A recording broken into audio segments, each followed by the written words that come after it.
Again, could you put it in context? How does this compare to Chicago, San Francisco, New York? And Martha, if you had a perspective, you could lend on that too. But nationally, how important is this contract? It's obviously important for Connecticut and New Haven, but give us some perspective. You know, I would like, can you hear me without my pulling the mic? Not very well.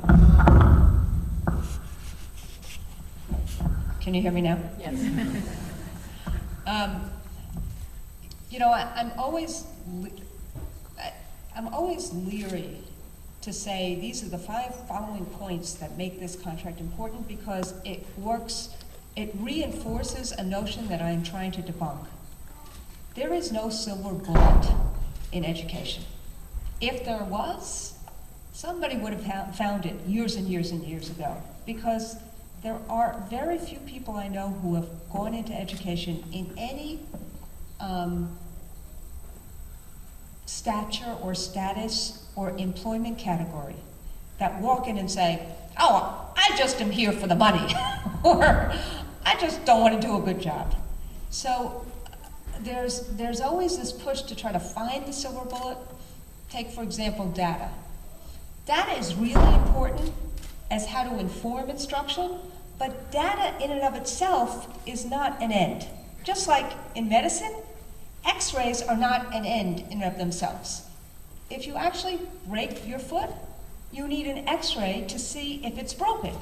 But an X-ray is not going to fix your foot. And the same is true in terms of data. So what is very important about this contract was the process in which it was secured.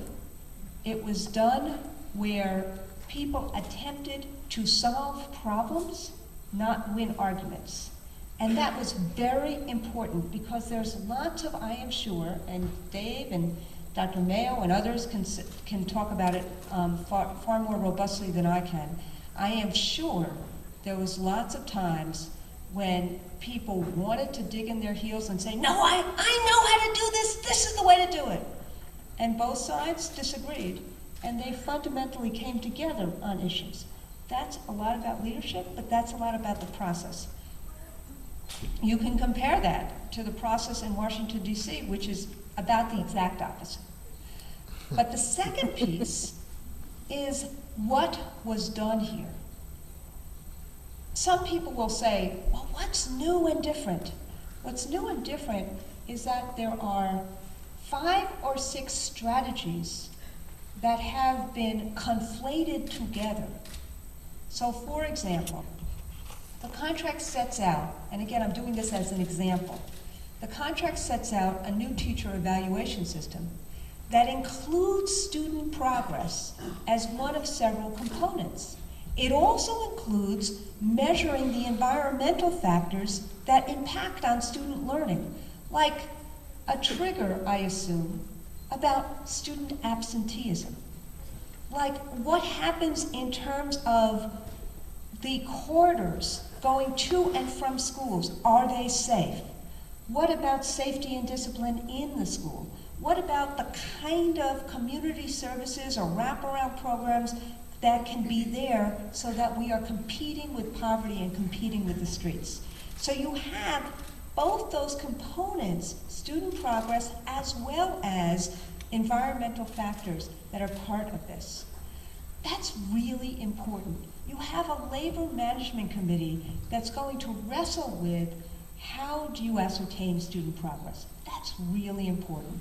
In terms of turnaround schools, which is something that Charlie has talked about a lot. Charlie, you look so much better than you do on TV. If you look at turning around schools, what we've learned is it's not Johnny One Note. There has to be 4 or 5 or 6 different things that a school does to turn itself around. Yes, we need the laser-like focus. But if you look at the contract provisions, they talk about the process of how they're going to do those 4 or 5 things together.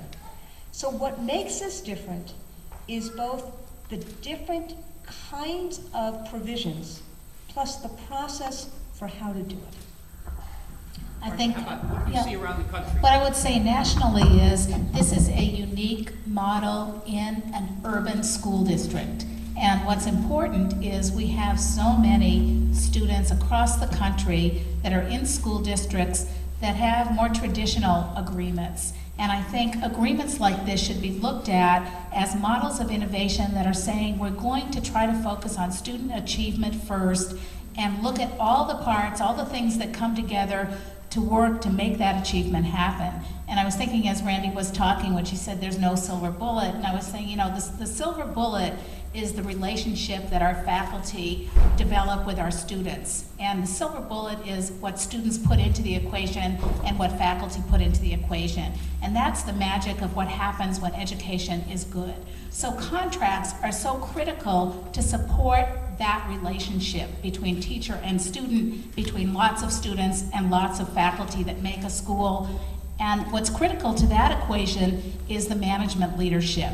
You have a principal, you have assistant principals, you have a whole school that creates that environment for learning that demands success of every student. Students are motivated, students are excited. Obviously, we'd like to see that atmosphere in every school in every country. Is this unique? Yes. When I read the contract, I looked at language I hadn't seen. I've negotiated lots of contracts for many years as a college president and as a chancellor.